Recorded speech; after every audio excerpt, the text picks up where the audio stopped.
Imagine un enfant capable de jouer du piano les yeux fermés, de reconnaître une mélodie après l'avoir entendue une seule fois, et de composer de magnifiques musiques alors qu'il est encore très petit. Dans les palais d'Europe, les rois, les reines et les nobles n'en croient pas leurs oreilles. Partout où il passe, le public l'applaudit avec émerveillement. Cet enfant prodige s'appelle Wolfgang Amadeus Mozart.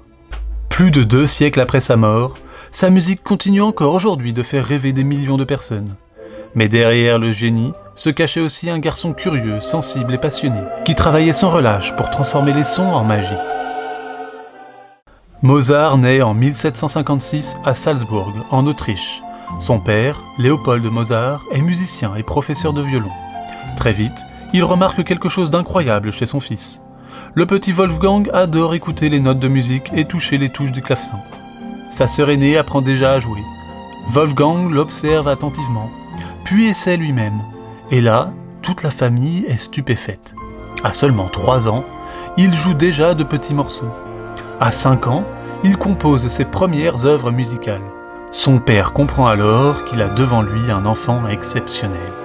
Il décide de faire connaître son talent à travers toute l'Europe. À cette époque, voyager est long et difficile. Il n'existe ni train ni voiture moderne. La famille Mozart traverse donc l'Europe en carrosse, parfois sous la pluie, la neige ou le froid. Mais partout où ils vont, les gens veulent entendre le jeune prodige. Mozart joue devant des princes, des reines et même l'impératrice d'Autriche. À Paris, Londres ou Vienne, les spectateurs sont émerveillés. On raconte qu'il pouvait improviser des mélodies instantanément, reconnaître des notes sans regarder, et mémoriser de longues musiques après une seule écoute. Un jour, à Rome, Mozart entend une œuvre religieuse très secrète, appelée Miserere. Cette musique est si précieuse qu'il est interdit de la copier. Mais après l'avoir entendue une seule fois, Mozart réussit à la réécrire presque entièrement de mémoire. Malgré les applaudissements, les voyages sont fatigants. Wolfgang tombe souvent malade, mais il continue à jouer avec enthousiasme, car la musique est toute sa vie. En grandissant, Mozart devient non seulement un grand musicien, mais aussi un immense compositeur. Il écrit toutes sortes de musiques, des symphonies, des concertos, des opéras, des musiques religieuses et des danses. Chaque œuvre semble raconter une histoire. Parfois, sa musique est joyeuse et légère comme un oiseau qui chante. Parfois, elle devient mystérieuse, puissante et émouvante. Mozart possède un talent rare. Il sait transformer les émotions en musique. Mais contrairement à ce que certains imaginent, Mozart travaille énormément. Il passe des heures à écrire et à corriger ses partitions. Souvent, il compose tard dans la nuit, entouré de feuilles couvertes de notes noires. Son imagination semble sans limite.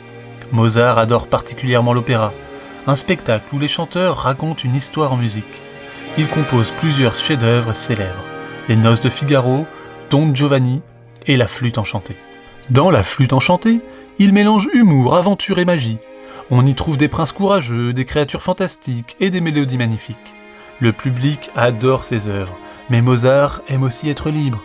Il ne veut pas simplement composer ce que les nobles lui demandent, il souhaite créer une musique personnelle, remplie d'émotions et d'idées nouvelles. Même s'il est célèbre, Mozart ne devient jamais vraiment riche. À son époque, les musiciens dépendent souvent des rois et des princes pour gagner leur vie. Mozart rêve pourtant d'être indépendant. Parfois, ses concerts connaissent un immense succès. Mais d'autres fois, il manque d'argent et connaît des périodes difficiles. Malgré cela, il continue à composer sans arrêt. Il épouse Constance Weber, qu'il aime beaucoup, et reste quelqu'un de joyeux et plein d'humour. Il adore plaisanter avec ses amis et inventer des jeux amusants. Derrière le génie se cache donc aussi un homme simple et sensible. Vers la fin de sa vie, Mozart travaille sur une œuvre mystérieuse, un requiem, une musique destinée à une cérémonie funéraire. Un homme, vêtu de noir, lui commande cette œuvre sans révéler son identité. Mozart, déjà fatigué et malade, se plonge entièrement dans cette composition. En 1791, à seulement 35 ans, il meurt à Vienne. Sa disparition choque le monde de la musique. Il laisse derrière lui plus de 600 œuvres composées dans une vie très courte.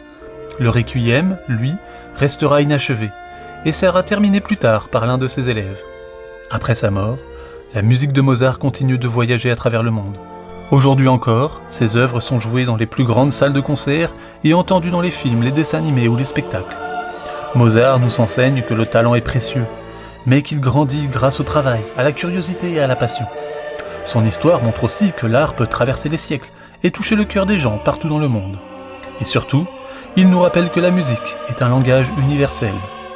Pas besoin de parler la même langue pour ressentir une émotion en écoutant une belle musique. Grâce à son imagination extraordinaire, le petit garçon de Salzbourg est devenu l'un des plus grands musiciens de toute l'histoire.